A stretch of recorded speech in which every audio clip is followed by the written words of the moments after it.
नमस्कार, मैं सारा सिंह सारा आयुष यूट्यूब चैनल से आप सभी को बहुत बहुत स्वागत करती हूँ।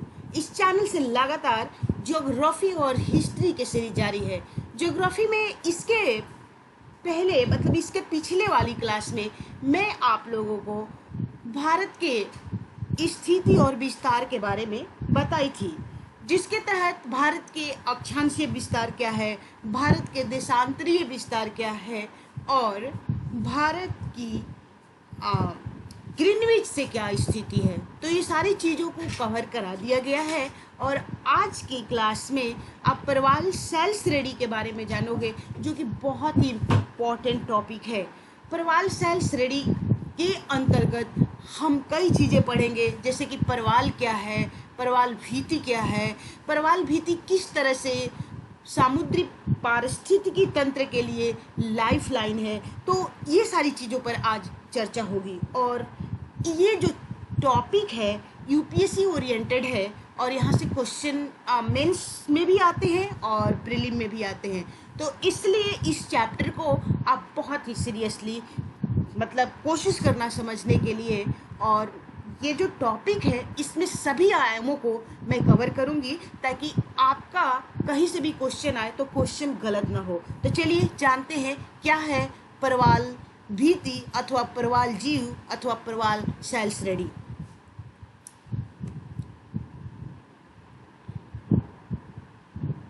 परवाल भीति, तो परवाल भीति समझने के पहले सबसे पहले यह जानना जरूरी होगा कि परवाल क्या है। परवाल को क्या बोलते हैं? मूंगा भी बोलते हैं। हिंदी में इसे मूंगा के नाम से जाना जाता है और इंग्लिश में तो इसे कोरल बोलते हैं। और तो परवाल क्या है? तो परवाल संस्कृत वर्ड है, ठीक है। तो ये परवाल एक जीव है, समुद्री जीव है, जो लगभग 2 सेंटीमीटर, जो इसकी लंबाई होती है वो लगभग 2 सेंटीमीटर के आसपास होती है। और ये जो परवाल जीव है, ये या मूंगा है या कोरल इसको बोलते हैं, ये छिछले समुद्र में पाया जाता है। छिछले समुद्र कहने का मतलब जहाँ समुद्र की गहराई कम होती है, ठीक है। तो उन्हीं क्षेत्रों में कोरल पाया जाता है। तो ये समझ में आया कि सबसे पहले परवाल भीति को जानने के पहले आपको परवाल के बारे में जानना जरूरी होगा। तो क्या है परवाल? तो परवाल एक समुद्री जीव है जो लगभग 2 सेंटीमीटर लंबी होती है और छिछले समुद्र में पाया जाता है। इस बात को आप जरूर याद रखना, छिछले समुद्र यानी कि जहाँ समुद्र की गहराई कम हो, वहीं पर ये जीव पाए जाते हैं। अब देखो, एटलस में आप देखे होंगे कि जो एटलस है उसमें वाटर बॉडीज को 2 कलर में दिखाया गया रहता है, एक तो डीप ब्लू में और एक लाइट ब्लू में, हल्का ब्लू में। ऐसा क्यों? ऐसा इसलिए कि डीप ब्लू में जो पार्ट होता है वह ज़्यादा गहराई को दर्शाता है। मतलब वहाँ पर ये पता चलता है कि यहाँ पर समुद्र बहुत ज़्यादा गहरा है। और जो लाइट कलर है वो इस बात का द्योतक है अथवा इस बात को उद्घाटित करता है कि यहाँ पर समुद्र क्या है, छिछला है, उथला है अथवा कम गहरा है। क्लियर? अब चलते हैं। तो परवाल मुख्यतः उष्णकटिबंधीय, ठीक है, उष्णकटिबंधीय उथले सागरीय क्षेत्र में विकसित होता है। उष्णकटिबंधीय कहने का मतलब क्या हुआ कि 0 डिग्री, ठीक है,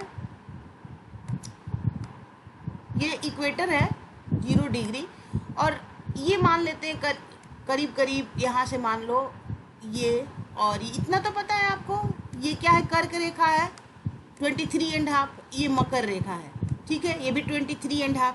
ये जो 23.5 है, इसको क्या लिखेंगे हम?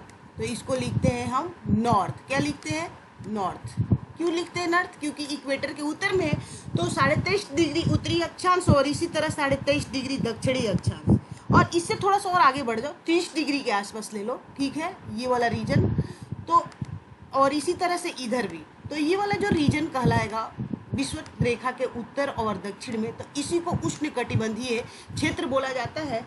और इस क्षेत्र में सालों भर जो सूर्य की किरणें हैं किसी न किसी रूप में क्या पड़ती रहती है, मतलब तीव्र रूप से पड़ती रहती है, ठीक है। तो ये क्षेत्र क्या होता है, गर्म होता है, ठीक। तो गर्म होता है तो इन क्षेत्रों में जो सी आएगा, ठीक है, वो भी गर्म होगा। तो इससे एक बात को आपको पता चल गया होगा कि जो परवाल जीव पाए जाएंगे वो वार्म वाटर में पाए जाएंगे। क्या, वार्म वाटर में पाए जाएंगे। तो इसीलिए जो परवाल जीव है मुख्यतः, एक चीज और ध्यान देना, मुख्यतः कहने का मतलब कि मुख्य रूप से उष्णकटिबंधीय उथले सागरीय क्षेत्र में विकसित होते हैं। लेकिन क्या सिर्फ उष्णकटिबंधीय क्षेत्र में ही होंगे, ये आपके लिए VVI पॉइंट है, क्योंकि ऐसी जगहों पर यूपीएससी आपका कंसेप्ट चेक कर लेता है। तो मुख्य रूप से उष्णकटिबंधीय क्षेत्र में और इसके अलावा उपोष्णकटिबंधीय क्षेत्र में भी पाए जाते हैं, ठीक है। लेकिन ज्यादातर संख्या में उष्णकटिबंधीय क्षेत्र में, इस बात को भी आप याद रखना। अब देखो, जो परवाल है, ये परवाल जिसको कोरल बोलते हैं, इसको पॉलिप्स भी बोलते हैं, ये चूने पत्थर पे आश्रित रहता है। किस पे आश्रित रहता है, तो चूने पत्थर पर। एक चीज इंपॉर्टेंट है, इसलिए ध्यान देना होगा, आश्रित रहता है और शरीर के चारों ओर एक खोल, ठीक है, खोल या आवरण अथवा घरौंदा, क्या, घरौंदा बना लेता है। ये जीव इसी खोल में मर जाते हैं। जो परवाल होता है इसी में क्या हो जाएंगे, जब ये वृद्ध हो जाएंगे परवाल, जब परवाल वृद्ध हो जाता है तो इसी में मर जाता है, ठीक है। और इसी खोल के ऊपर, ठीक है, दूसरा परवाल विकसित होता है, ठीक। एक परवाल मरेगा, ठीक है, तो उसका जो खोल बचेगा, ठीक है, जो उसका आवरण बचेगा, जो कवच बचेगा, उसी पे दूसरा क्या होने लगता है, विकसित होने लगता है। और यह प्रक्रिया लगातार चलती रहती है, यानी कि कंटिन्यूअस यह जो प्रोसेस है वो जारी रहता है, ठीक है। और यह खोल कैल्शियम कार्बोनेट का होता है। किसका होता है, कैल्शियम कार्बोनेट का। आप घोंघा देखे होंगे जरूर, जिसको इंग्लिश में स्नेल बोलते हैं। और विलेज साइड में बहुत घोंघा, नदी वगैरह के तट पे आप जाएंगे तो देखने को मिल जाएगा। तो उसी तरह से परवाल जीव क्या होते हैं, छिछले सागर में, समुद्र में, उसी खोल के अंदर, कैल्शियम कार्बोनेट के खोल के अंतर्गत ही रहते हैं। क्योंकि जो जीव होते हैं बहुत ही मतलब सॉफ्ट होते हैं, ठीक। तो इसलिए उनको अपनी सुरक्षा के लिए क्या करना होता है, एक घरौंदा बनाना होता है। और इसी घरौंदा को हम क्या बोलते हैं, ये जो घरौंदा होता है मतलब किस चीज़ का होता है, तो कैल्शियम कार्बोनेट का होता है।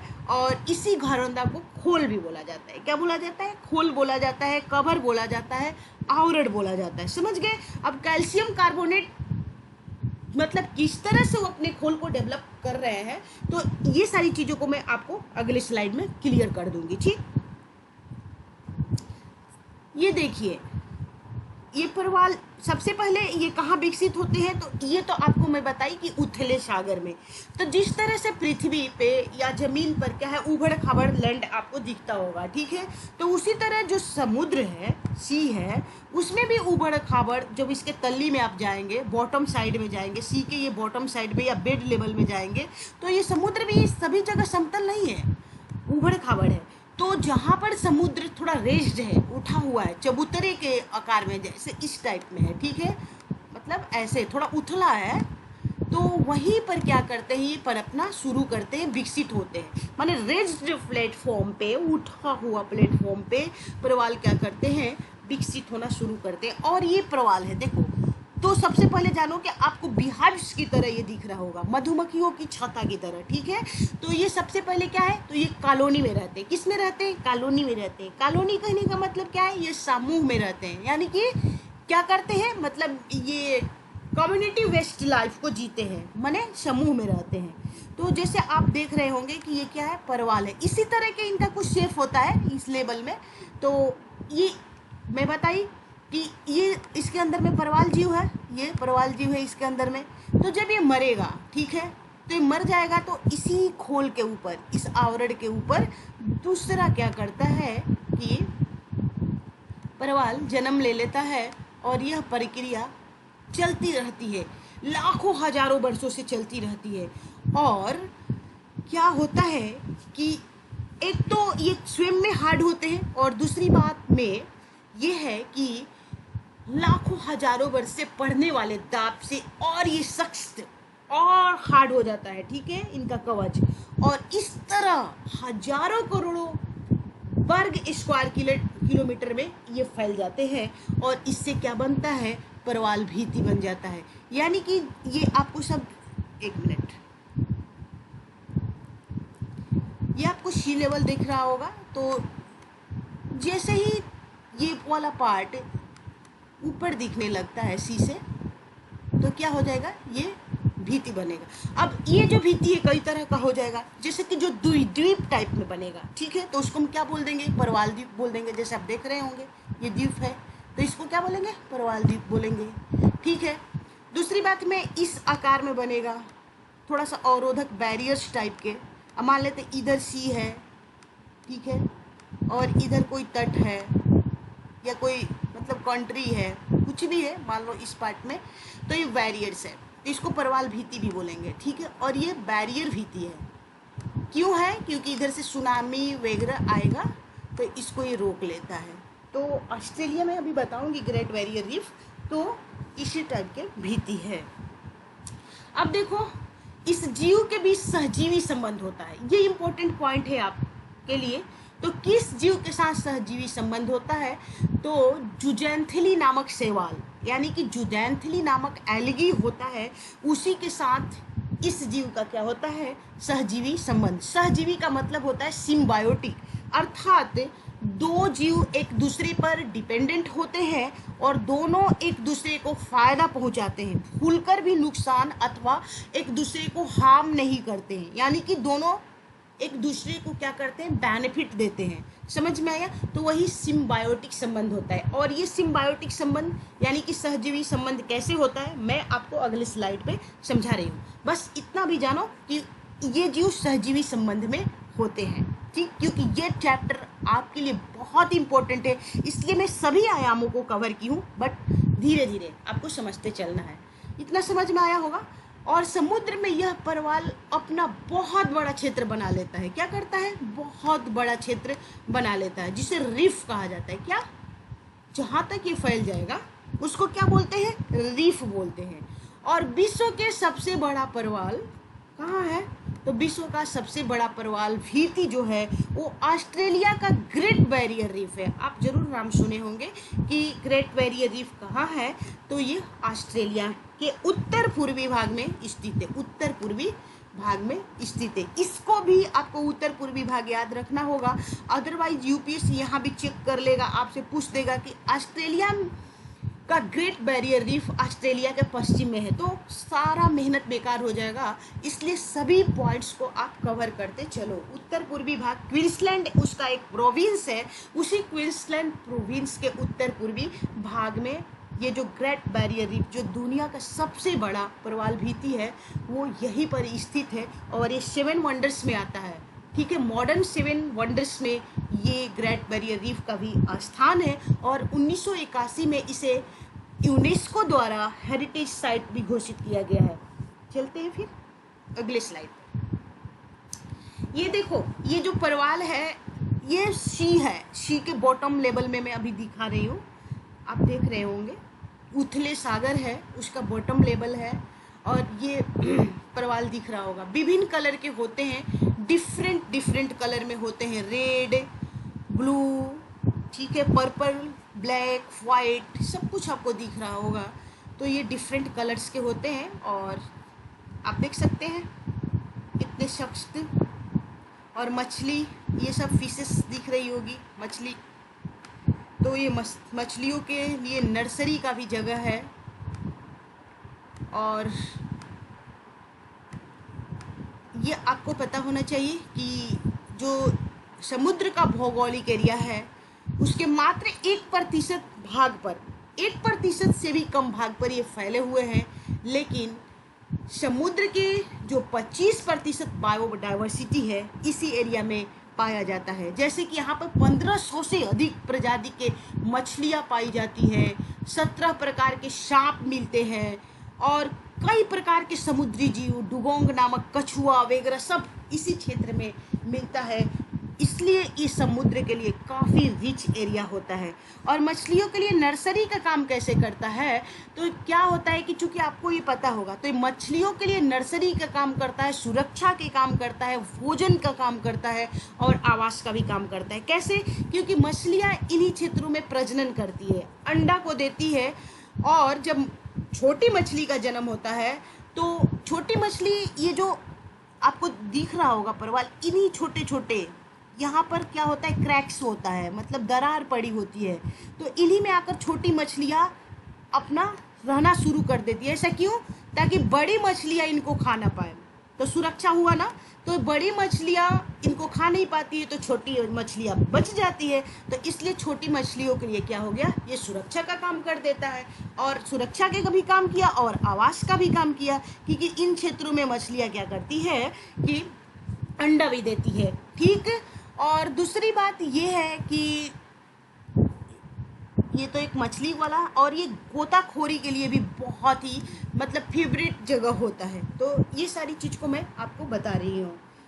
दूसरी बात, अब देखो कि मछलियों के लिए भोजन के काम कैसे करता है। तो जैसे ही परवाल ये अपने खोल से बाहर आता है, जैसे जैसे अपना ही खोल से बाहर आएगा तो ये मछली इनको खा लेती है। ठीक। तो जब मछली इनको खा लेती है तो इनको भोजन भी मिल गया, तो सुरक्षा भी मिल रहा है, आवास भी मिल रहा है, भोजन भी मिल रहा है। इसलिए ये क्या है, मछलियों के लिए नर्सरी का काम करता है। ठीक। और इन्हीं क्षेत्रों में मछलियाँ आपको दिखेगी। जब आप डिस्कवरी चैनल देखोगे तो आप जरूर देखेंगे कि बहुत सारी मछलियाँ इस कोरल रिफ्स के सामने क्या होती है, मंडराती रहती है, चलती रहती है, डांसिंग फिशेस आपको दिखेगी। यही परवाल भीती है। समझ में आया? अब चलो अगली स्लाइड पे चलते हैं। देखो, गोताखोरी गोताखोरी के लिए बहुत ही फेवरेट ये प्लेस होता है, ये भी आपको जस्ट बताई।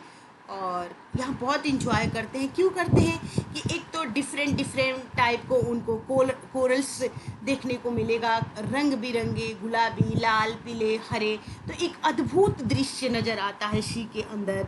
बहुत सारे, मैं बताई कि समुद्र के वर्षावन होता है। वर्षावन कहने का आशय यह है कि जिस तरह से पृथ्वी पर वर्षावन बायोडाइवर्सिटी का केंद्र होता है, उसी तरह समुद्र में यह जगह बायोडाइवर्सिटी का केंद्र होता है। इसलिए इसे समुद्र का वर्षावन भी कहा जाता है। क्यों वर्षावन कहा जाता है? क्योंकि बहुत सारे प्रजाति यहाँ पर पाए जाते हैं। तो इसलिए गोताखोरों को यहाँ पर गोताखोरी करने में, इंजॉय करने में बहुत ही मज़ा आता है। समझ में आया? चलो अब देखो, इस चैप्टर के अलावा ये तो मैं आपको ब्रीफ में समझाई कि कोरल क्या है, ठीक है, परवाल भीती कैसे बनता है और क्या गोताखोरी क्यों यहाँ जाते हैं। उसके बाद मछलियों के लिए कैसे नर्सरी का काम करता है, सुरक्षा का काम करता है, भोजन का काम करता है। ये एक परिचय था। लेकिन अब यहाँ से इम्पोर्टेंट चीज़ आप जानोगे जिसके तहत आपको ये सारे टॉपिक पढ़ना होगा। परवाल भीति क्या है, परवालों के निर्माण के लिए सहायक परिस्थितियाँ क्या है, परवाल भीति के प्रकार क्या है, परवालों का वैश्विक वितरण क्या है, ग्रेट बैरियर रीफ क्या है, परवाल भीति की उपयोगिता क्या है, कोरल रीफ पर जलवायु का प्रभाव क्या है, और कोरल ब्लीचिंग क्या है, प्लस में कोरल ब्लीचिंग के रोकने के उपाय क्या क्या किए गए हैं अभी तक, और परवालों के संरक्षण के लिए किए गए प्रयास। ठीक है, तो इन सारी चीज़ों को आपको जानना है, तब जाकर आपका मेंस और प्रीलिम दोनों ही टॉपिक कंप्लीट होगा। तो देखिए, प्रश्न मान लेते हैं कि आपसे पूछा गया कि परवाल भीति क्या है। ठीक, तो परवाल भीतिया या मूंगे की चट्टान, परवाल भीति को क्या बोलते हैं? मूंगे की चट्टान भी बोलते हैं। चट्टान क्यों बोलते हैं? क्योंकि ये चट्टान का रूप धारण कर लेते हैं। धीरे धीरे क्या होते हैं, जो कैल्शियम कार्बोनेट के जो कवर्स होता है, लाखों हजारों वर्ष से एक तो इनकी जो एक पॉलिप मरेंगे तो दूसरा पॉलिप उसमें जन्म लेते हैं, तो इस तरह से हजारों की संख्या में ये फैलेंगे। दूसरी बात है कि हजारों वर्षों से पड़ने वाले दाब की वजह से ये चट्टान का रूप धारण कर लेते हैं। ठीक है, तो इसे मूंगे की चट्टान भी बोलते हैं। और समुद्र के भीतर स्थित प्रवाल जीवों द्वारा छोड़े गए कैल्शियम कार्बोनेट, ठीक है, कैल्शियम से बनी होती है। ठीक है, परवाल भीतियों को विश्व के सागरीय जैव विविधता का उष्ण स्थल यानी कि हॉट स्पॉट माना जाता है। अभी अभी जस्ट बताइए कि परवाल भीतियों को विश्व के सागरीय, याद रखना सागरीय नहीं, सॉरी क्या बोल रहे हैं, जमीन का नहीं बल्कि सागर का, सागरीय जैव विविधता का क्या बोला जाता है? हॉट स्पॉट बोला जाता है, ठीक, या उष्ण स्थल माना जाता है। हॉट स्पॉट कहने का मतलब वो एरिया, मतलब उसी के लिए क्या हो गया है, पॉपुलर हो गया, उष्ण स्थल माना जाता है। तथा इन्हें समुद्री वर्षा वन भी कहा जाता है। तो अभी मैं आपको बताई कि समुद्री वर्षा वन क्यों कहा जाता है, क्योंकि जिस तरह के पृथ्वी के वर्षा वन पर बायोडाइवर्सिटी का वो अपार मतलब व्यापक क्षेत्र होता है, उसी तरह से समुद्र के अंतर्गत यह क्षेत्र क्या होता है, बायोडाइवर्सिटी के लिए क्या होता है, एक विशालतम क्षेत्र होता है। इसलिए इनको क्या बोल दिया जाता है, समुद्र का वर्षा वन बोला जाता है।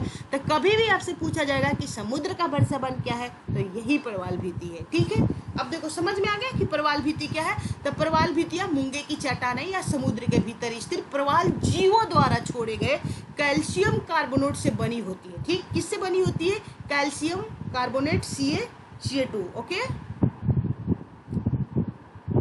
छोड़े गए कैल्शियम कार्बोनेट से बनी होती है। अब देखो प्रवाल भित्ति प्राय उष्ण कटिबंध या उपोष्ण कटिबंधीय समुद्रों में मिलते हैं।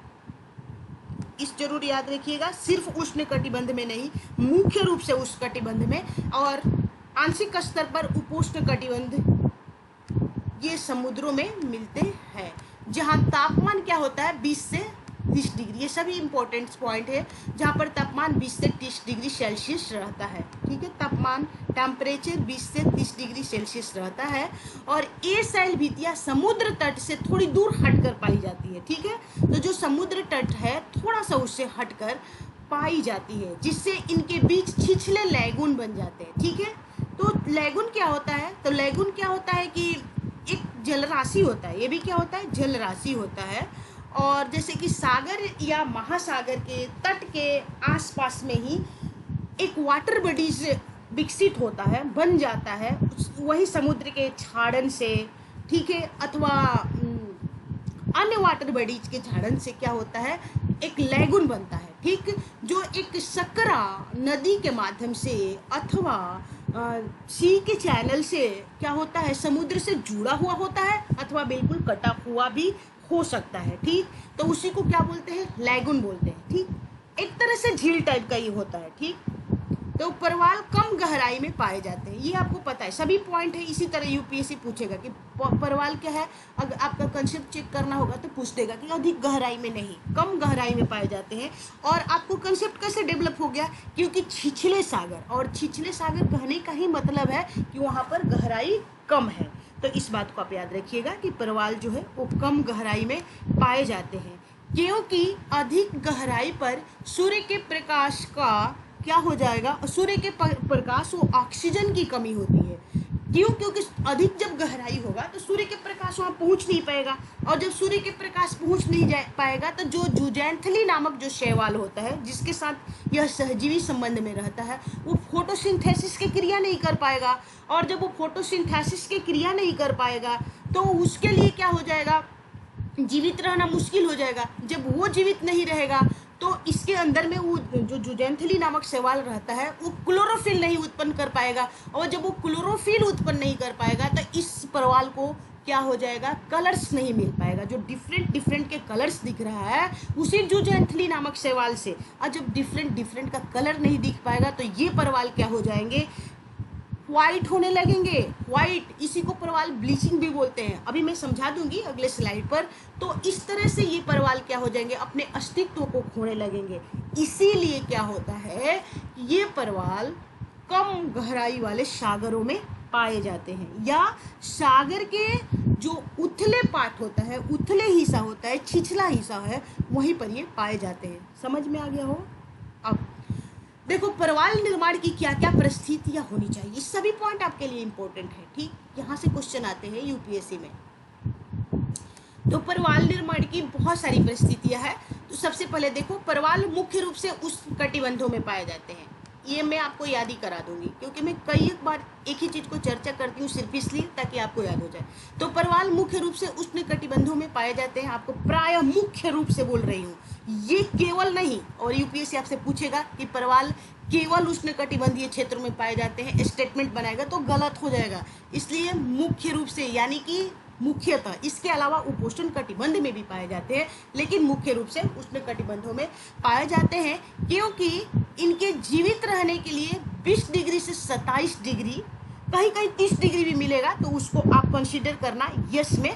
तो 20 डिग्री सेल्सियस से 27 डिग्री सेल्सियस लगभग तापक्रम की आवश्यकता होती है, ठीक है ना, तापक्रम की आवश्यकता होती है। और इस तरह के तापक्रम कहाँ मिलते हैं, अभी तो मैं ओल्ड ज्योग्राफी नहीं बताई हूँ आपको, टेम्परेट जो नहीं बताई हूँ, लेकिन फिर भी इतना जान लो कि उष्णकटिबंध क्षेत्रों में, क्योंकि सूर्य की किरणें इन क्षेत्रों में सालों भर पड़ती रहती है, ठीक है, तो इसलिए क्षेत्र गर्म होता है। छिछले सागर और कम गहराई में पाए जाते हैं, पता चल गया, उष्णकटिबंध क्षेत्र में बता दी, ये आपको दिख रहा होगा। और ये 0 डिग्री है, और 0 डिग्री के 30 डिग्री उत्तर है और 30 डिग्री दक्षिण के ये वाला जो क्षेत्र कहलाता है ये उष्णकटिबंध क्षेत्र है। अब बताओ आप ही कि ये उष्णकटिबंध क्षेत्र मान लेते हैं यहाँ तक परवाल आपके पाए जा रहे हैं, ठीक है, तो क्या यहाँ नहीं पाए जाएंगे, यहाँ भी तो पाए जा सकते हैं ना, क्योंकि तो बिल्कुल यहाँ जब पाया जा रहा है तो यहाँ भी पाया जा सकता है। तो इसलिए उपोष्णकटिबंध क्षेत्र में भी पाए जाते हैं, लेकिन मुख्य रूप से याद रखना कि उष्णकटिबंध क्षेत्र में। अभी उष्णकटिबंध क्या है, उपोष्णकटिबंध क्या है, शीत कटिबंध क्या है, सब कुछ मैं बताऊंगी, लेकिन फिलहाल के लिए उष्णकटिबंध मुख्य रूप से आप याद रखना, ठीक। अब देखो गहराई की जब बात होगी तो 200 से लेकर 250 फीट तक की गहराई में ही ये रह सकते हैं। तो 200 से 250 फीट, और इस मीटर्स में बोलोगे तो 200 से 300 मीटर याद रखना, कितना, 200 से 300 मीटर्स में अगर पूछेगा तो 200 से 300 मीटर, ठीक, क्योंकि उसके बाद ही नहीं पाए जा सकते, क्योंकि सूर्य की प्रकाश नहीं जा पाएगी, और जब सूर्य की प्रकाश नहीं जा पाएगी तो आपको बताई थी वही जुजेंथली नामक जो शैवाल है वो जीवित नहीं रह पाएगा। अब चलो स्वच्छ जल, ये स्वच्छ जल में, फ्रेश वाटर में, मतलब जो जल है वो क्या होना चाहिए, स्वच्छ होना चाहिए, ठीक, और साद रहित होना चाहिए, सेडिमेंट फ्री होना चाहिए। तो परवाल को पनपने के लिए जो वाटर होना चाहिए वो स्वच्छ होना चाहिए, ठीक, अवसाद रहित होना चाहिए, यानी कि सेडिमेंट से मुक्त होना चाहिए। सागरीय लवणता इनके लिए जरूरी है, यानी कि साल्टी वाटर पक्का चाहिए, ठीक है, तो सागरीय लवणता इनके लिए जरूरी है, और 27 से 30% के बीच में सागरीय लवणता होनी चाहिए, इस बात को भी आप याद रखना। और सागरीय धाराएं भी होनी चाहिए, मतलब क्यों, क्योंकि परवालों के लिए लाभदायक है, और इसलिए परवालों के लिए लाभदायक है क्योंकि परवालों के लिए भोजन उपलब्ध कराती है, अपने साथ प्लैंक्टन्स को क्या करती है, महासागरीय धाराएं या सागरीय धाराएं बहाकर लाती है, जिससे क्या होता है इनके लिए भोजन उपलब्ध हो जाता है, ठीक। अब देखो बंद सागरों में कम परवाल पाए जाते हैं, क्यों, क्योंकि वहाँ पर करंट्स का अभाव होता है, ठीक, तो बंद सागरों में कम परवाल पाए जाते हैं। अब देखो परवाल भीति के प्रकार, ये भी इम्पोर्टेंट है आपके लिए, परवाल भीति के क्या क्या प्रकार है, तो परवाल भीति के बहुत सारे प्रकार हैं, कम से कम 3 प्रकार है मुख्य रूप से। तो तटीय परवाल भीति, ठीक है, तटीय परवाल भीति जिसको फ्रिंजिंग रिप बोलते हैं, क्या बोलते हैं, फ्रिंजिंग रिप। और ये जो है महाद्वीप या द्वीप तट से लगने वाला परवाल भीति होता है, क्या है, महाद्वीप या द्वीप तट से, ठीक है, महाद्वीप तो आपको पता ही है जो 3 तरफ से पानी से घिरा हो, और द्वीप क्या होता है जो चारों तरफ से पानी से घिरा हो। तो महाद्वीप या द्वीप तट से लगने वाला क्या होता है, परवाल भीतियां। एग्जाम्पल दक्षिण फ्लोरिडा में है, अंडमान एवं निकोबार, मन्नार की खाड़ी और रामेश्वरम आदि स्थानों पर दिखाई देते हैं। तो यानी कि जो भारत में आपके दिखाई देंगे इस तरह के परवाल भीति, तो कहाँ कहाँ, तो अंडमान एवं निकोबार में दिखाई देंगे, मन्नार की खाड़ी में दिखाई देंगे, और रामेश्वरम तट इत्यादि पर ये दिखाई देते हैं, ठीक है। और वर्ल्ड स्तर पे बात होगी तो दक्षिण फ्लोरिडा वगैरह। अब देखो वलयाकार परवाल भीति जिसको एटॉल भी बोलते हैं, लक्षद्वीप में एटॉल का नाम सुने होंगे, ठीक, तो ये क्या होता है, वलयाकार परवाल भीति जिसको एटॉल बोलते हैं, और ये अंगूठी या घोड़े के नाल की आकृति वाली होती है, ठीक है, अंगूठी या घोड़े के नाल के आकृति वाली होती है, और इनके केंद्र में क्या होता है, लैगून होता है। लैगून बताई ना, एक तरह से वाटर बॉडीज होता है जो कि एक पतली सी चैनल के द्वारा सी से मतलब लगा होता है, अथवा पूर्णतः कटा भी हो सकता है। तो इनके केंद्र में लैगून, लैगून एक प्रकार का झील है, होता है। एग्जाम्पल जैसे कि फिजी एटॉल, ठीक है, तो फिजी में भी एटॉल पाए जाते हैं, लक्षद्वीप में भी पाए जाते हैं, तो समूह में भी अनेक एटॉल पाए जाते हैं, ठीक है। एटॉल समझ में आ गया, ये भी क्या है, परवाल द्वीप ही है, ठीक। इनका शेप कैसा होता है, तो घोड़े के नाल या कह सकते हो कि अंगूठी के आकार में, गोलाकार रूप में होता है, सर्कुलर वे में होता है। समझ में आया? चलो अभी दिखाती हूँ फिगर में सब। तो भारत आपसे पूछा जाएगा, यूपीएससी आपसे क्या पूछा है कि भारत में केवल फ्रिंजिंग रीफ पाए जाते हैं, तो गलत हो जाएगा, ठीक है ना। इसलिए मैं बार बार यूपीएससी को टारगेट करके आपको क्वेश्चन फॉर्मेट कराने की कोशिश करती हूँ, ताकि आपका कॉन्सेप्ट बहुत ज़्यादा मतलब क्लियर हो जाए। तो इसलिए जहाँ कहीं भी आपको लगे कि ओ यहाँ से तो क्वेश्चन बन सकता है, तो ज़रूर बनाने की कोशिश करना। तो पूछेगा क्या आपसे, आपका कॉन्सेप्ट चेक करने के लिए, क्योंकि क्वेश्चन तो बहुत आसान पूछता है, लेकिन आप कितना ब्रॉडली पढ़ते हैं बस वही वो चेक कर लेता है।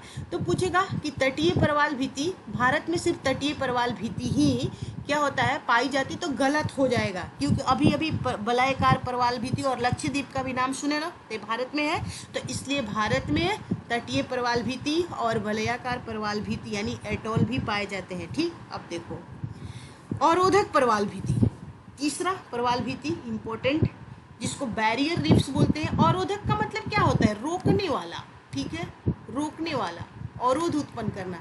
बैरियर्स रीफ, इंग्लिश में इसको बैरियर्स रीफ बोलते हैं। और यह प्रवाल भित्ति सबसे विशालतम होती है, ठीक है, सबसे बड़ा, और इनका विकास तट के समानांतर होता है, ठीक है, तट के समानांतर होता है, पैरेलल होता है। और विश्व की सबसे बड़ी प्रवाल भित्ति ऑस्ट्रेलिया के उत्तर पूर्वी तट पर स्थित ग्रेट बैरियर रीफ है। क्या है, ग्रेट बैरियर। ऑस्ट्रेलिया के किस साइड में है, तो उत्तर पूर्वी साइड में है, ठीक है। और यह अवरोधक जो प्रवाल भित्ति है, वह प्रवाल भित्ति यही दुनिया की सबसे बड़ी प्रवाल भित्ति होती है, इस बात को भी याद रखिएगा। समझ में आया? अब देखो प्रवालों का वैश्विक वितरण, मतलब कैसे कैसे ये फैले हैं। तो विश्व के सर्वाधिक प्रवाल हिंद प्रशांत क्षेत्र में पाए जाते हैं। किसमें, हिंद प्रशांत क्षेत्र में पाए जाते हैं। ये भूमध्य रेखा के 30 डिग्री उत्तर तथा 30 डिग्री दक्षिण तक के क्षेत्र में पाए जाते हैं। ये इसी जो चीज़ मैं आपको समझाई उसको पॉइंट वाइज फॉर्मेट कर दी हूँ, ठीक, ताकि एग्जाम टाइम में इसे फटाफट आप रिवाइज करो। विश्व में पाए जाने वाले कुल प्रवाल का लगभग 30% हिस्सा दक्षिण पूर्वी एशिया क्षेत्र में पाया जाता है, ठीक है। तो विश्व के सर्वाधिक प्रवाल हिंद प्रशांत क्षेत्र में पाए जाते हैं, अर्थात दक्षिण पूर्व एशिया क्षेत्र में पाए जाते हैं। और ये भूमध्य रेखा के 30 डिग्री उत्तर तथा 30 डिग्री दक्षिण तक के क्षेत्र में पाए जाते हैं, ठीक है। अब देखो ये क्या है, फ्रिंजिंग प्रवाल। ये तट दिख रहा होगा आपको, ये तट दिख रहा है ना, तो उसी के आसपास में होंगे, ये आपको दिख रहा होगा ये प्रवाल, ठीक है। तो ये फ्रिंजिंग का उदाहरण है। भारत में फ्रिंजिंग कहाँ पाए जाएंगे, तो मन्नार की खाड़ी और अंडमान निकोबार में, याद रखना। ये है क्या, एटॉल, वलयाकार, ये देख रहे हैं घोड़े के नाल की तरह, और बीच बीच में इसके लैगून्स वगैरह, वाटर थोड़ा सा बीच में दिख जाएगा, कहीं इधर भी ये लैगून्स बना हुआ दिखेगा, ठीक है। और तो इनके बीच में लैगून होता है, ये लैगून दिख रहा होगा, वाटर बॉडी। मैं बताई ना कि लैगून क्या है, एक वाटर बॉडीज है। ये देख रहा ब्लू कलर का वाटर बॉडीज है, तो थोड़ा सा पतले समुद्र से जरूर ये लगा होना चाहिए, कहीं से यहाँ क्लियर नहीं दिख रहा है, तो ये समुद्र से लगा होगा, अदरवाइज कटा हुआ भी हो जाएगा, ठीक। तो यही है आपका क्या, एटॉल। और भारत में कहाँ है, तो लक्षद्वीप में एटॉल पाए जाते हैं। समझ में आ गया? अब चलो, फिजी वगैरह में भी एटॉल पाया जाता है। ये है बैरियर्स, ये बैरियर्स है, ये तट के समानांतर होता है। और ये क्या करता है कि जब ये तट के जो देश, मतलब इस तरह, जिस देश के समानांतर में इस तरह के ये पाए जाते हैं बैरियर्स, जिसको अवरोधक प्रवाल भित्ति बोलते हैं, वो सुनामी वगैरह से उस देश को बहुत रक्षा करता है। जैसे सुनामी आएगा तो सबसे पहले इसको रोकेगा, ठीक है, या समुद्री तूफान आते हैं, साइक्लोन्स आते हैं उष्णकटिबंधीय, फिर भी सामना करता है। और इस रीजन में जो मतलब, लेकिन कभी कभी क्या होता है कि हार्मफुल भी हो जाता है, जैसे कि साइक्लोन्स के समय जो शिप वगैरह होते हैं टकराती है तो क्रैश कर जाती है।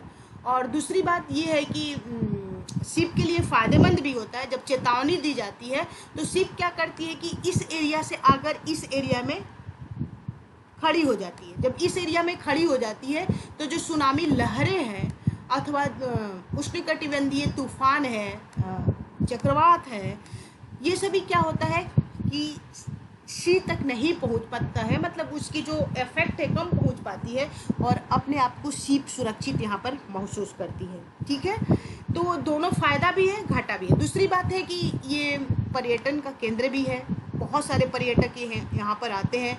उदाहरण के तौर पर ऑस्ट्रेलिया की आप बात कर सकते हैं। तो इस तरह से ऑस्ट्रेलिया को विदेशी आय की भी प्राप्ति हो जाती है। बहुत सारे लोग रोजगार में यहाँ लगे हुए हैं और गोताखोरी के लिए भी फेवरेट जगह है, तो उससे भी आय प्राप्त होता है।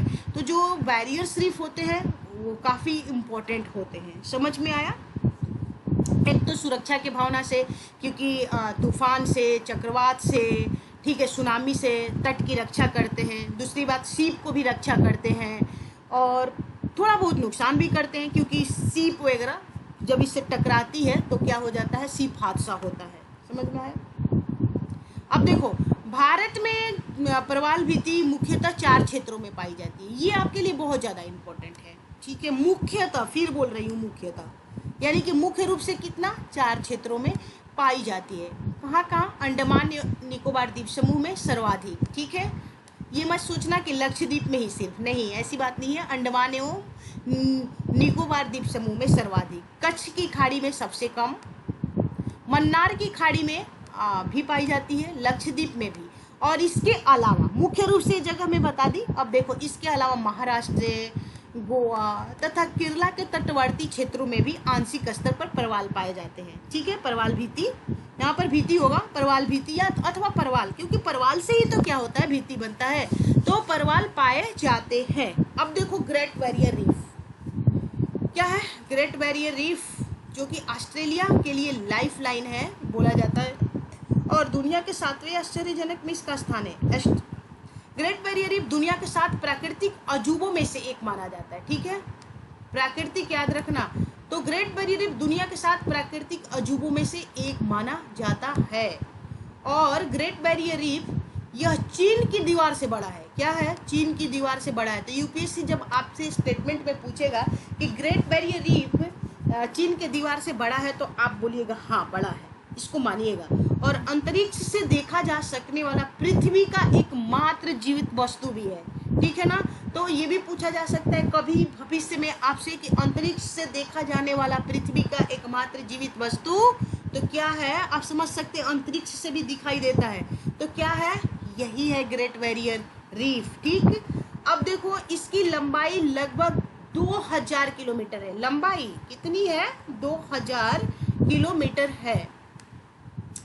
और इसकी चौड़ाई 15 किलोमीटर से लेकर 150 किलोमीटर तथा कुछ हिस्सों में 65 किलोमीटर तक है। यानी कि कम से कम 15 किलोमीटर, कहीं कहीं 150 किलोमीटर भी, कहीं कहीं 65 किलोमीटर भी। ठीक है, और यह शानदार एवं विशद कोरल प्रजातियों का संग्रह है। ठीक है ना? यह है वो शानदार एवं विशद यानी कि व्यापक कोरल प्रजातियों का क्या है? जगह है, संग्रह है। ठीक है, और यह पसंदीदा पर्यटन गंतव्यों में से एक है। मैं बताई, यहाँ पर जो पर्यटक है, पर्यटकों का क्या है? लुभावना स्थल है, लुभावना जगह है। यहाँ पर बहुत सारे पर्यटक इस दर्शनीय मतलब जो सीन है उसको देखने के लिए आते हैं और इसकी महत्व को मान्यता प्रदान करते हुए, इसी की महत्व को, इसकी महत्ता को देखते हुए, इम्पोर्टेंस को देखते हुए, वैल्यूज को देखते हुए यूनेस्को ने 1981 में इसे विश्व विरासत, ठीक है ना, वर्ल्ड हेरिटेज साइट में शामिल किया है। तो ये पूछा जाएगा आपसे, यूपीएससी आपसे क्या पूछेगा कि यह चीन की दीवार से बड़ा है, ग्रेट बैरियर रीफ बड़ा है। ये भी पूछेगा यह यूनेस्को के विश्व विरासत सूची में शामिल है, तो बिल्कुल शामिल है। यह आपके कंसेप्ट को चेक करने के लिए भी पूछ देगा कि हाल ही में इसे यूनेस्को द्वारा विश्व विरासत के मतलब सूची में शामिल किया गया है अथवा विश्व विरासत स्थल घोषित किया गया है, तो गलत हो जाएगा। हाल ही में नहीं, 1981 में, इस बात को भी याद रखिएगा, रिसेंटली नहीं। तो कैसे भी वो क्वेश्चन पूछ सकता है, बस आपको क्या करना है, कॉन्शियस होकर तैयारी करते चलना है, एक भी क्वेश्चन गलत नहीं होगा। इतना समझ में आ गया होगा ग्रेट बैरियर रीफ। अब देखो थोड़ा ग्रेट बैरियर रीफ देख लो। ये आपको दिख रहा होगा ऑस्ट्रेलिया, ऑस्ट्रेलिया है ये वाला ऑस्ट्रेलिया। और ये इसका एक क्वींसलैंड प्रांत है। कभी हो सकता है कि पूछ दे कि किस प्रांत के समानांतर, तो ये क्वींसलैंड प्रांत के समानांतर ये ग्रेट बैरियर रीफ है। ये आपको दिख रहा होगा ग्रेट बैरियर रीफ। एक्चुअली में थोड़ा सा एक कटा फटा भी है, ठीक है, बीच बीच में। तो ये जो ग्रेट बैरियर रीफ है ऑस्ट्रेलिया के उत्तर पूर्व तट के समानांतर है और प्रांत है तो क्वींसलैंड। और ये दुनिया का सबसे बड़ा क्या है, रीफ है, बैरियर रीफ है। इस बात को आप याद रखिएगा और प्रायः याद ही रहता है। इसके बारे में सब कुछ बता दी कि ऑस्ट्रेलिया के लिए आय के कैसे स्रोत है, क्योंकि 7 प्राकृतिक अजूबों में से इसका भी स्थान आता है। 7 वंडर्स नेचुरल जो चीज़ है उनमें इसका स्थान आता है। और यहाँ पर बहुत सारे पर्यटक आते हैं। जब पर्यटक आएंगे तो आय होगा। दूसरी बात है ऑस्ट्रेलिया को सुनामी से, चक्रवाती तूफान से ये रक्षा करता है, ये भी बात है। बहुत सारे लोगों को यहाँ पर रोजगार मिला हुआ है पर्यटन के क्षेत्र में। ये भी यहाँ बहुत सारे गोताखोर आते हैं गोताखोरी करने, उनको मज़ा आता है यहाँ पर, उससे भी इसको आय की प्राप्ति हो जाती है। साथ ही में बहुत सारे यहाँ पर शोध संबंधी गतिविधियाँ जारी रहती है। तो ये सारे चीज़ से क्या होता है, ऑस्ट्रेलिया को बहुत आय की प्राप्ति होती है, इसलिए इसको ऑस्ट्रेलिया का जीवन रेखा भी बोला जाता है। अब देखो परवालों पर वैश्विक तापन का क्या प्रभाव पड़ रहा है, तो ये आपके लिए इम्पोर्टेंट है। मैं वही जो सारा आपको क्वेश्चन फॉर्मेट में बताई थी कि आपको क्या क्या पढ़ना है, तो उन्हीं सारी चीज़ों को मैं चर्चा कर रही हूँ। तो ग्लोबल वार्मिंग के कारण समुद्री जल का ताप बढ़ने से परवाल भीति का विनाश हो रहा है। ठीक, वर्तमान में 1/3 जो परवाल है, जो 1/3 परवाल भीतियाँ है का अस्तित्व ताप वृद्धि के कारण संकट में पड़ गया है। ठीक, और 1 से 2 डिग्री सेल्सियस तापमान में वृद्धि से परवाल और शैवाल के बीच संतुलन गड़बड़ा जाता है। और शैवाल के बीच संतुलन गड़बड़ा जाता है, 1 सेकेंड रिपीट ओके। और शैवाल अलग होकर बिखरने लगते हैं। क्या, शैवाल अलग होकर बिखरने लगते हैं। और इस बिखराव से मूंगे का रंग और चमक फीकी पड़ जाती है। जैसे ही मूंगे का रंग फीकी पड़ जाती है और वे निर्जीव से दिखने लगते हैं। हालांकि निर्जीव होते नहीं है, निर्जीव से दिखने लगते हैं, मरते नहीं है, जिंदा ही रहते हैं, लेकिन निर्जीव दिखने लगते हैं। इसी स्थिति को परवाल ब्लीचिंग भी कहा जाता है। इसको मैं समझाने की प्रयास करूंगी आप लोगों को। इस स्लाइड पे आइए, देखिए ये आपको कोरल दिख रहा होगा। क्या है ये कोरल, ये कोरल जीव है इस टाइप में। ठीक है, तो कोरल ब्लीचिंग कैसे होता है, कोरल को पोलिप्स या मूंगा जीव भी बोला जाता है और परवाल जीव भी, ये तो आप जान रहे हैं। ये क्या होता है, जुजेंथिली नामक शैवाल पाया जाता है इसके अंदर। ठीक है, जुजेंथिली ये शैवाल पाया जाता है। ये अत्यधिक जब तापमान में वृद्धि होगी तो प्रकाश की जब तीव्रता बढ़ जाती है, तो प्रकाश की तीव्रता बढ़ने से इनके बीच में जो संबंध है उसमें क्या हो जाती है, गड़बड़ हो जाती है। इनके संबंध जो है वो गड़बड़ हो जाता है, क्योंकि प्रकाश के तो यहाँ पर ऑक्सीजन की मात्रा ज़्यादा हो जाती है। और जब ऑक्सीजन की मात्रा ज़्यादा हो जाती है तो ये क्या करता है, जो ये कोरल वो क्या कर देता है, जुजेंथली को बाहर करेगा। सिचुएशन को कंट्रोल करने के लिए ये क्या करेगा कि जुजेंथली नामक शैवाल को बाहर कर देगा। ठीक, जल्दी जल्दी श्वसन होने लगेगा। तो इसको जब बाहर करता है, तो जैसे ही बाहर करता है वैसे ही क्या हो जाता है, ये कोरल जीव जुजेंथली शैवाल ये दोनों मिलकर जो साथ में रहते हैं, सहजीवी संबंध में इनका जो रिलेशन होता है उसको ये क्या करेगा, अलग कर देगा। जैसे ही अलग करेगा तो इसका जो कलर है वो फीकी पड़ जाएगी। क्या पड़ जाएगी, फीकी। क्यों, क्योंकि अब तो फोटोसिंथेसिस की क्रिया नहीं हो पाएगी। जब फोटोसिंथेसिस की क्रिया नहीं हो पाएगी तो चूंकि क्लोरोफिल नहीं मिल पाएगा, और जब क्लोरोफिल ही नहीं मिल पाएगा तो ये कलर, इस जो गुलाबी रंग के, लाल रंग के, पीले रंग के, हरे रंग के और पर्पल रंग के जो आपको मैं शैवाल दिखाई, ये कोरल दिखाई, वो कलर नहीं मिल पाएगा। तो ये क्या होने लगेगा, सफ़ेद पड़ने लगेगा। और सफ़ेद पड़ना ही तो ब्लीच है। और इसी स्थिति को क्या बोलते हैं, कोरल ब्लीचिंग बोलते हैं। यानी कोरल जीव का रंग सफ़ेद हो जाना। ब्लीच कराते हैं ना फेस के ऊपर, क्यों, ताकि चेहरा साफ हो जाए। साफ यानी सफ़ेद, मतलब थोड़ा सा गोरा हो जाए। तो इसी स्थिति को आप समझना कि क्या कहलाता है, कोरल ब्लीचिंग कहलाता है। ठीक, यानी कि ये रंगहीन होने लगते हैं। जब रंगहीन होंगे तो इनके अंदर पोषक तत्वों की कमी हो जाती है। क्या हो जाती है? पोषक तत्वों की कमी हो जाती है। तो इसलिए टेम्परेचर बहुत ज़्यादा इनके लिए नहीं चाहिए, और ग्लोबल वार्मिंग इनके अस्तित्व के लिए क्या है? संकट के बादल है। ठीक, अब देखो जो कोरल ब्लीचिंग होता है, कोरल ब्लीचिंग के दोनों कारण है। एक तो प्राकृतिक कारण भी है और मानव निर्मित भी, मैनमेड रीजन्स भी है। तो नेचुरल रीजन्स में क्या है? जैसे एल नीनो है, ओके, हरिकेन है, ट्रॉपिकल साइक्लोन्स है। इससे क्या होते हैं कि जो कोरल जीव है उनके जीवन के संकट पर, जीवन के ऊपर संकट आता है। उसके बाद coral polyps eating by the micro organism, जो ये कोरल है या पॉलिप्स है उसको छोटे छोटे समुद्री जीव खा भी जाते हैं। जैसे मछलियाँ इनके आसपास होती है, जैसे ये बाहर आते हैं अपने खोल से मछलियाँ खा रही है। तो ये सारे प्राकृतिक कारण है जिसके वजह से ये क्या हो रहे हैं, कोरल जो जीव है प्राकृतिक कारण से इनके लाइफ जो है वो संकट में पड़ते जा रहा है।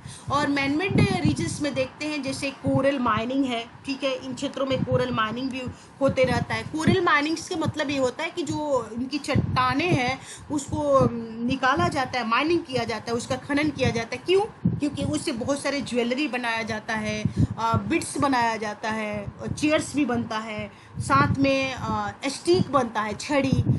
तो मतलब कहने का मतलब है कि इंडस्ट्रियल गतिविधियों के लिए भी कोरल माइनिंग्स होता है। ज्वेलरी में आप देखे होंगे मूंगा के रिंग, जो सिल्वर अथवा गोल्ड में जो जड़ के जड़ाया जाता है, वो मूंगा होता है। क्या होता है?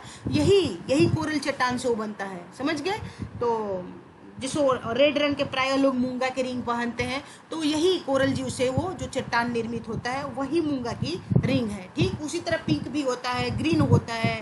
तो इसके लिए भी क्या होता है? कोरल माइनिंग होता है। तो ये मानव निर्मित का, ग्लोबल वार्मिंग की वजह से, ग्लोबल वार्मिंग मानव द्वारा एक निर्मित सबसे बड़ा कारण है। सी लेवल्स राइज हो जाएगा तो तब पर भी इनके अस्तित्व के संकट आ जाएगा, मतलब समुद्री जलस्तर का ऊपर उठ जाना। ओवर टूरिज्म होगा क्योंकि यहाँ पर बहुत सारे गोताखोरी होने लगेगा, और उसके बाद बहुत सारी शिपिंग होगा आसपास के रीजन में, बोटिंग होगा। तो क्या होगा? इनके अस्तित्व पर संकट के बादल मंडराने लगेंगे। प्लास्टिक पॉल्यूशन है, उसके बाद इंडस्ट्रियल पॉल्यूशन, उसके बाद एग्रीकल्चरल पॉल्यूशंस, ओवर फिशिंग, ये सभी क्या है? मानव निर्मित कारण है जिसके वजह से। अब एग्रीकल्चरल पॉल्यूशन के मतलब हुआ कि जैसे केमिकल, जो आपका उर्वरक है, रासायनिक उर्वरक या कीटनाशक, क्या होता है कि जब आप खेत में डालते हो फसल उत्पादन को वृद्धि करने के लिए, तो किसी न किसी रूप से वो नदियों में जाता है, फिर नदियाँ जो है सी में जाकर जाती है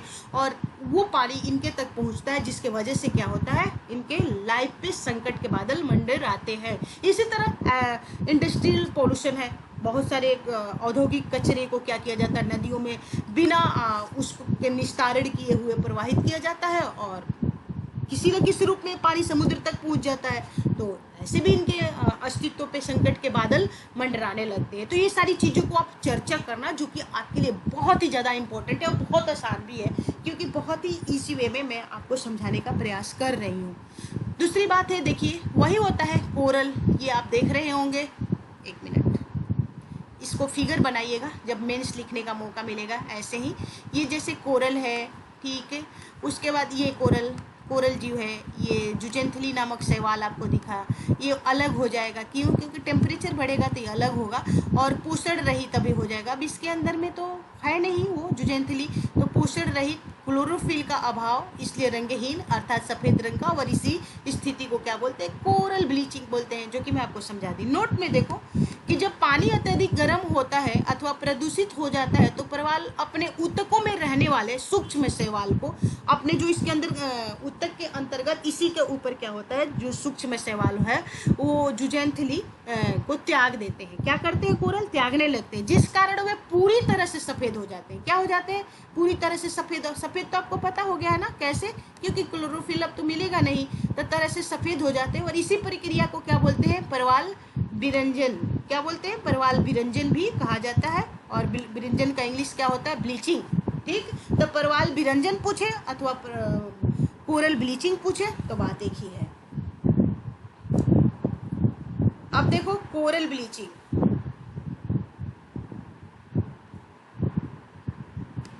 कोरल ब्लीचिंग को रोकने का उपाय। तो जलवायु परिवर्तन के प्रभाव को कम करना पड़ेगा। क्या करना पड़ेगा? जलवायु परिवर्तन के प्रभाव को कम करना पड़ेगा। कोरल रीफ के अनुकूल टूरिज्म को प्रोत्साहन देना होगा। उन्हीं सारी चीज़ों को पॉजिटिव कर देना है। समुद्र के जल को प्रदूषण से बचाने के लिए प्रभावी पहल की जरूरत होगी। ठीक, और अति मत्स्यन पर रोक लगानी चाहिए, क्योंकि इससे प्राणी प्लवक में कमी आती है। ठीक, तो क्या होता है कि बहुत सारे मत्स्यन होगा, मत्स्य इन एरिया में पालन मतलब किया जाएगा। तो क्या होगा कि जो प्लवक है, प्लवक को मछलियाँ खाने लगेगी और इन परवालों को खाने के लिए कुछ बचेगा ही नहीं। तो उसको भी क्या करना है? रोक लगाना है। और अति मत्स्यन पर रोक लगानी चाहिए, क्योंकि इससे प्राणी प्लवक में कमी आती है और परिणामतः कोरल भुखमरी का शिकार हो जाता है। ठीक, अब देखो प्रवाल भित्तियों का महत्व क्या क्या है, इंपॉर्टेंस क्या क्या है आपके लिए, ये भी जानना जरूरी है, क्योंकि सिर्फ प्रवाल जानने से थोड़ी ही होगा। आखिर प्रवाल है तो इनका इंपॉर्टेंस क्या है। तो समुद्र में जो विविधता का केंद्र है, ये भी आपको पता है। चलो, ज्वेलरी निर्माण में जैसे मूंगा की अंगूठी अभी अभी बताई, इसके अलावा जो हार वगैरह बनते हैं, गले के नेकलेस वगैरह, उसमें भी ये मूंगा जड़ा जाता है। कुर्सी बनाने में, हाँ जी, कुर्सी बनाने में भी इसका उपयोग होता है। छड़ी औषधि निर्माण में, छड़ी मतलब स्टिक बनाने में, औषधि निर्माण में, तटों को सुरक्षा प्रदान करने में। तटों को सुरक्षा कैसे? तो वही सुनामी से, उष्णकटिबंधीय चक्रवात से इत्यादि से। पर्यटन उद्योग में बताया कि पर्यटकों के लिए पसंदीदा जगह होता है वैसे भी। और मछलियों हेतु नर्सरी के रूप में इत्यादि। मछलियों हेतु नर्सरी के रूप में कैसे? क्योंकि मछलियाँ यहाँ पर आके प्रजनन करती है। छोटी मछलियाँ किस तरह से सुरक्षा पाती है, उनके लिए आवास मिलता है, भोजन मिलता है, पिछले स्लाइड में मैं चर्चा कर चुकी हूँ। ये सारे इंपॉर्टेंट चीज थे। अब देखो प्रवाल संरक्षण हेतु प्रयास, क्या क्या अभी तक प्रयास किए गए हैं प्रवाल संरक्षण हेतु। तो वैश्विक स्तर पर जब भी इस तरह की बात होगी तो आप वैश्विक स्तर पे भी लिखोगे और भारत सरकार ने क्या क्या किया है, क्योंकि जब भी आप मेंस लिखोगे तो अपने कंट्री की भी चर्चा करनी होती है।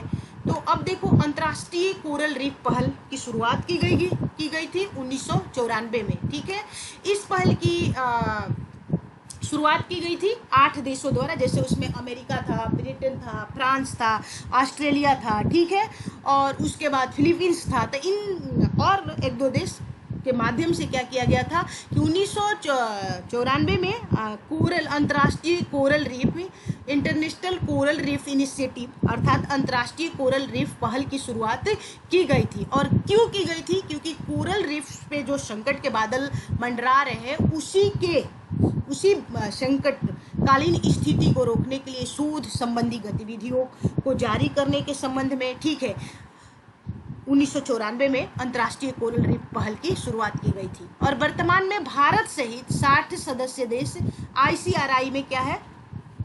सदस्य है। और 2008 में क्या किया गया था? कोरल रीफ अंतर्राष्ट्रीय वर्ष घोषित किया गया था। किसके द्वारा? इसी अंतर्राष्ट्रीय कोरल रीफ पहल के तहत। तो समय समय पर इनके द्वारा कोरल रीफ को बचाने संबंध में कई रिपोर्ट्स प्रकाशित किए जाते हैं, कई गतिविधियां जारी की जाती है। उसके कोरल रीफ्स को बचाने के लिए कई तरह के सुझाव और उपाय बताए जाते हैं। तो एक तो आपको अंतर्राष्ट्रीय कोरल रीफ पहल को याद रखना होगा। ठीक है, अब देखो भारत सरकार द्वारा क्या क्या किया गया है। तो भारत सरकार द्वारा भारतीय जूलॉजिकल सर्वे द्वारा, ठीक है ना, भारतीय जूलॉजिकल सर्वे द्वारा पोर्ट ब्लेयर में national coral reef research institute खोला गया है। कहाँ? तो पोर्ट ब्लेयर में, लक्षद्वीप में नहीं बल्कि पोर्ट ब्लेयर में। ठीक है, अंडमान निकोबार के जो कैपिटल है पोर्ट ब्लेयर में, तो वहीं पर national coral reef research institute को खोला गया है। और जिसका काम क्या है? कोरल रीफ्स के संबंध में विभिन्न तरह के शोध, ठीक है, शोध गतिविधियों को जारी रखना, रिसर्च करना, उसके संवर्धन और संरक्षण के लिए प्रयासों की तलाश करना। ठीक है, और इसमें ऑस्ट्रेलिया की मदद से प्रशिक्षण प्रोजेक्ट भी चलाया जा रहा है। तो ये 2-3 चीज़ आपको याद होना चाहिए, जो कि बहुत मतलब ये क्या है, दोनों को दोनों वैश्विक स्तर पर और भारत सरकार द्वारा किए गए प्रयास के स्तर पर दोनों पॉइंट्स क्या है, बहुत ही ईजी है, जो कि आप मतलब कैरी करके आप जा सकते हो एग्जामिनेशन हॉल तक। अब देखो एक चीज़ जो मैं आपको बताई थी यहाँ पर जो बताई थी कि ये जो कैल्शियम कार्बोनेट के इनका जो कवच होता है, तो ये कैल्शियम कार्बोनेट के इनका कवच कैसे हो जाता है, ये बता दूँ आपको। यह खोल कैल्शियम कार्बोनेट का होता है। कैसे कैल्शियम कार्बोनेट का होता है? तो जो जुजेंथली नामक है वो the presence of the sunlight, जुजेंथली नामक जो सवाल है, the presence of sunlight and the help of the CO2। समुद्र में तो बहुत सारे CO2 आपको पता ही होगा है, उससे क्या करता है? अपना भोजन बनाता है। और वही CO2 जब ये कार्बन इनको देता है, किसको देता है? तो कोरल को देता है। और उसी कार्बन से ये क्या करते हैं? कैल्शियम कार्बोनेट के अपना कवच बना लेते हैं। ठीक है, तो इस बात को भी आप याद रखिएगा। तो उम्मीद करती हूँ कि ये जो चैप्टर में आप लोगों को बताई, काफ़ी डीप में मैं चर्चा की हूँ, क्योंकि कोई भी ऐसे पॉइंट्स नहीं है जो कि मैं अपने स्तर से आप मतलब छोड़ी हूँ। तो इन सारी पॉइंट्स को अगर आप कवर करेंगे और प्रैक्टिस करेंगे तो आपका कोरल रीफ से संबंधित जो भी कंसर्न है, समस्याएं हैं, वो आज के बाद क्लियर हो जाएगी। तो ज़रूर इस वीडियो को आप देखिएगा, और अगर मेरी वीडियो आप लोगों को पसंद आई होगी तो इसे ज़रूर लाइक कीजिएगा और मेरे चैनल को सब्सक्राइब कीजिएगा। Thank you watching for the video. Have you nice day.